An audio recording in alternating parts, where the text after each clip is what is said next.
తమిళనాడు మాజీ ముఖ్యమంత్రి డిఎంకే అధ్యక్షుడు ఎం కరుణానిధి తీవ్ర అస్వస్థతకు గురయ్యారు. గొంతు, ఊపిరితిత్తుల్లో ఇన్ఫెక్షన్ చేరడంతో గురువారం రాత్రి పొద్దుపోయిన తర్వాత ఆయన్ని ఆసుపత్రిలో చేర్పించారు.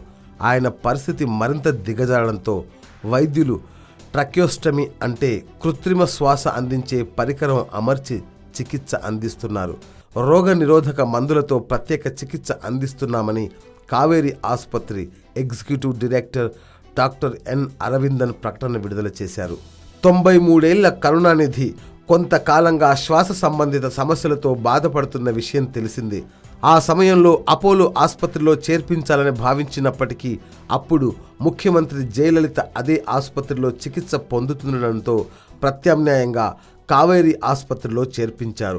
6 రోజుల పాటు చికిత్స పొందిన కరుణానిధి ఈ నెల 7 సాయంత్రం కోలుకొని డిశ్చార్జ్ అయ్యారు. ఈ నేపథ్యంలో గురువారం సాయంత్రం కరుణానిధి ఆరోగ్య పరిస్థితి మళ్లీ విషమించింది. జలుబు, దగ్గు అధికమై శ్వాస పీల్చుకోవడంలో ఇబ్బందులు ఎదుర్కొన్నారు. కావేరీ ఆసుపత్రి నుంచి హుటాహుటిన వైద్యులను పిలిపించారు. కరుణానిధిని పరిశీలించిన వైద్యులు ఆయన్ను వెంటనే ఆసుపత్రికి తరలించాలని సూచించారు. దీంతో గురువారం రాత్రి 11:30 గంటలకు కరుణానిధిని కావేరీ ఆసుపత్రికి తరలించారు. కరుణానిధికి ఏమైంది అన్న చర్చ డిఎంకే శ్రేణుల్లో సాగుతోంది.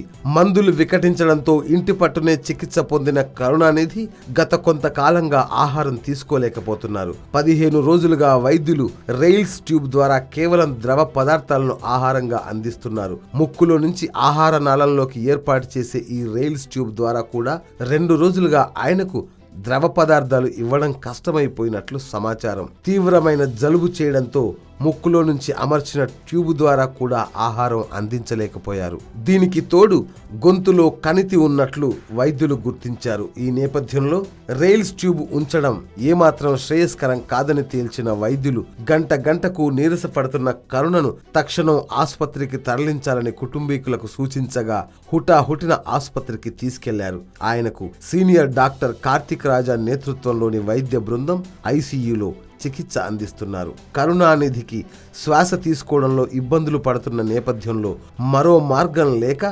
ట్రకియోస్టమీ పరికరాన్ని అమర్చారు. దీని ద్వారా కృత్రిమ శ్వాస అందించడంతో పాటు ద్రవ పదార్థాలను కూడా ఉదరంలోకి పంపవచ్చని ఆసుపత్రి వర్గాలు తెలిపాయి. YoYo news, Chennai.